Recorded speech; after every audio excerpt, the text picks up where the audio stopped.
আচ্ছা, বলতে পারবেন কোন পাখি তার মাথাকে ৩৬০ ডিগ্রি পর্যন্ত ঘোরাতে পারে? কোন ড্রাই ফ্রুটসটি খেলে আয়ু বাড়ে? কোন প্রাণীর কান ও ফুসফুস দুটোই নেই? কোন রোগীরা ডিমের কুসুম খেলে রোগটি আরও দ্বিগুণ বেড়ে যায়? কোন শাক খেলে কোনোদিন রক্তের ঘাটতি হবে না? সবচেয়ে বেশি বজ্রপাত কোন দেশে হয়?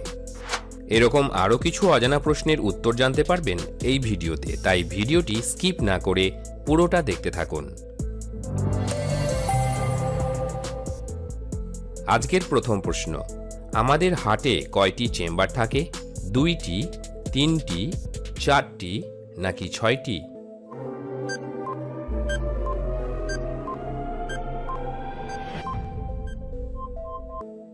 সঠিক উত্তর হবে 4টি। পরের প্রশ্ন, কোন পাখি তার মাথাকে ৩৬০ ডিগ্রি পর্যন্ত ঘোরাতে পারে? পায়রা, শালিক, পেঁচা নাকি বাবুই?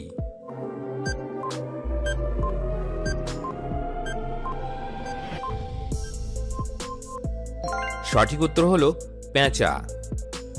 পরের প্রশ্ন, ভারতে প্রথম জনগণনা হয়েছিল কত খ্রিস্টাব্দে? 1851, 1861, 1872 নাকি 1971?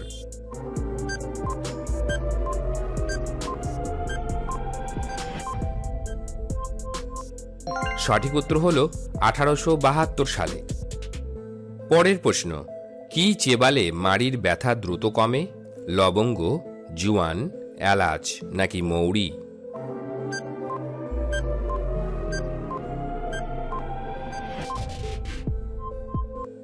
সঠিক উত্তর হল লবঙ্গ।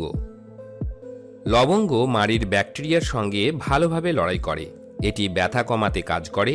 মাড়ির ব্যথা দ্রুত কমানোর জন্য কয়েকটি লবঙ্গ চিবান এবং লবঙ্গের তেল আক্রান্ত স্থানে লাগান। পরের প্রশ্নে যাওয়ার আগে যারা চ্যানেলটি এখনও সাবস্ক্রাইব করেননি তারা অবশ্যই সাবস্ক্রাইব করে বেল বটনটি অন করে দেবেন।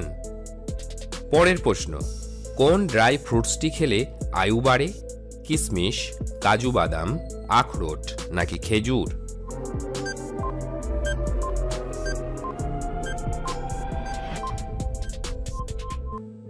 সঠিক উত্তর হল আখরোট। বিশেষজ্ঞরা দাবি করেন যে আখরোট এই সুষম খাদ্য আমাদের একটি সুস্থ ও দীর্ঘ জীবন দিতে সাহায্য করে। 20টি গবেষণার মূল্যায়ন করে তৈরি মেটা অ্যানালিসিসের ফলাফল থেকে জানা যায় যে প্রতিদিন আখরোট খেলে মৃত্যুর ঝুঁকি 22% কমিয়ে দেয়। পরের প্রশ্ন, কোন প্রাণীর কান ও ফুসফুস দুটোই নেই? ফড়িং, আরশোলা, পিঁপড়ে নাকি ইঁদুর?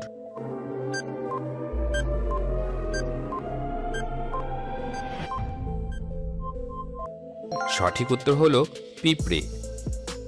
পরের প্রশ্ন, কোন রোগীরা ডিমের কুসুম খেলে রোগটি আরও দ্বিগুণ বেড়ে যায়? কিডনি রোগী, হার্টের রোগী, হাঁপানি রোগী নাকি আলসারের রোগী?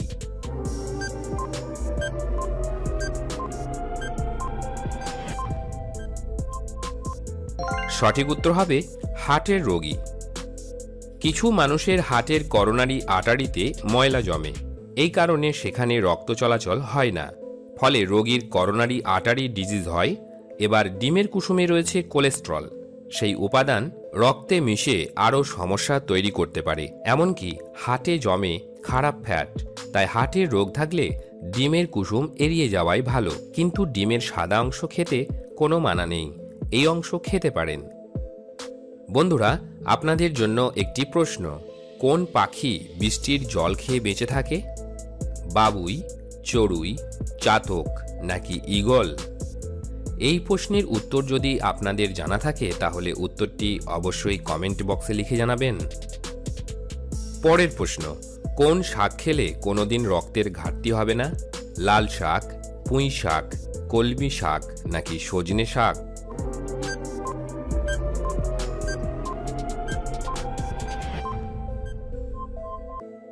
সঠিক উত্তর হল কলমি শাক।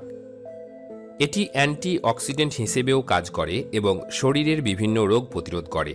এছাড়াও পর্যাপ্ত পরিমাণে আয়রন থাকার কারণে এই শাক অ্যানিমিয়ার রোগীদের জন্য দারুণ উপকারী। শরীরে প্রয়োজনীয় রক্ত সরবরাহ ঠিক রাখতে এই শাক গুরুত্বপূর্ণ ভূমিকা রাখে। বন্ধুরা, আপনারা কতগুলি প্রশ্নের উত্তর দিতে পারলেন সেটি কমেন্ট বক্সে অবশ্যই লিখে জানাবেন। ভিডিও ভালো লাগলে একটি লাইক অবশ্যই করে দেবেন। পরের প্রশ্ন, সবচেয়ে বেশি বজ্রপাত কোন দেশে হয়? ব্রাজিল, ইন্দোনেশিয়া, ভেনেজুয়েলা নাকি কলম্বিয়ায়?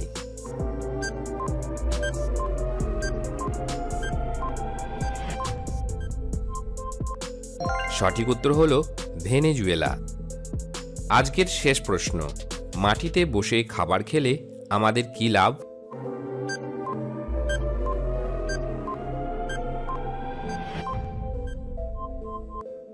মাটিতে বসে খাবার অভ্যাস করলে উরু, গোড়ালি এবং হাঁটুর কর্মক্ষমতা বৃদ্ধি পায়। সেই সঙ্গে শিরদাঁড়া, পেশি কাঁধ এবং বুকের ফ্লেক্সিবিলিটি বাড়ে। ফলে সার্বিকভাবে শরীরে সচলতা যেমন বৃদ্ধি পায়, তেমনি নানাবিধ রোগও দূরে থাকে। হজম ক্ষমতার উন্নতি ঘটে। বাবু হয়ে বসে খেলে হজম ক্ষমতার উন্নতি হয়। ভিডিওটি শেষ পর্যন্ত দেখার জন্য আপনাকে অসংখ্য ধন্যবাদ। এইরকম সব চমকপ্রদ তথ্য জানতে আমাদের চ্যানেলটিকে অবশ্যই সাবস্ক্রাইব করে রাখবেন। বন্ধুরা, এই সমস্ত তথ্য জোগাড় করতে আমাদের অনেক কষ্ট করতে হয়, তাই ভিডিওটি দেখার পর একটি লাইক অবশ্যই করে দেবেন।